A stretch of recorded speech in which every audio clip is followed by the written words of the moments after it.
back to reality. I love that show. It's very hip to be on the show. Best show since no other show. Happy Tuesday. I love you guys. You are hilarious. It's Tuesday. It's only Tuesday. I absolutely love you. You're thoroughly entertaining. I'm very excited. It's Tuesday. Another Tuesday. I am not a morning person. Wake me at 10. Come on, it's showtime. Hi, everybody, and welcome to NSS. This is the Reynolds Report.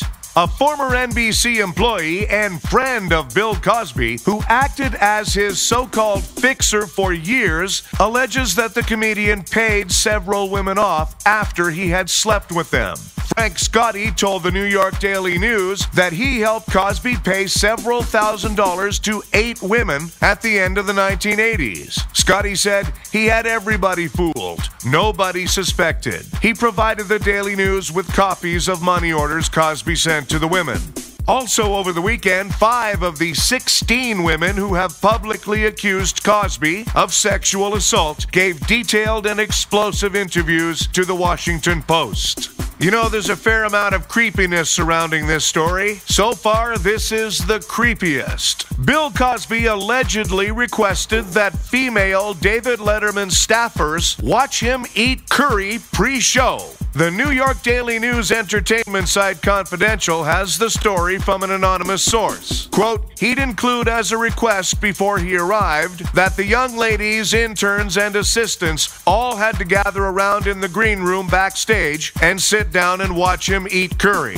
No one would say anything and he would sit there silently and make us watch. According to the source, everyone hated the ritual but obliged anyway because, well, that's the way Cos wanted it. Apparently, Letterman staffers are, to say the least, relieved that the scheduled Cosby appearance for last week had been canceled.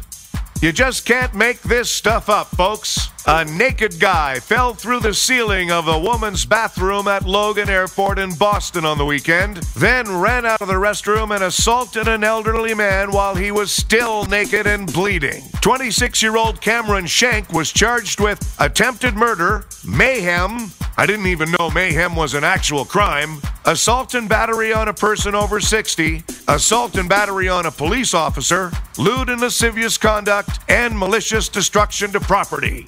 The bizarre behavior began shortly before noon when a woman using the restroom reported that a naked man had fallen through the ceiling and landed in the stall area. Just asking, anybody seen Andy Dick?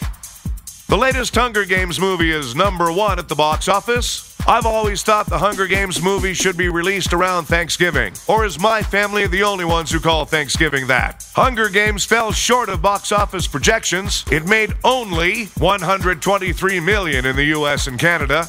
Meanwhile, the cast of Dumb and Dumber are celebrating because their movie is still in theaters. Kim Kardashian, Kanye West, and Taylor Swift have been nominated for Time's Person of the Year. The nominations are apparently based entirely on insufferableness. A Texas postal worker is facing felony charges after he was caught selling methamphetamine out of a postal delivery truck. Authorities got suspicious when he was the first postman ever to deliver his mail on time. A new survey found that plus-size women have better sex. You're welcome, ladies, replied Bill Clinton. Rapper and DJ Biz Markie has dropped an impressive 140 pounds. Dude, you're doing it wrong. You're supposed to do that after the holidays.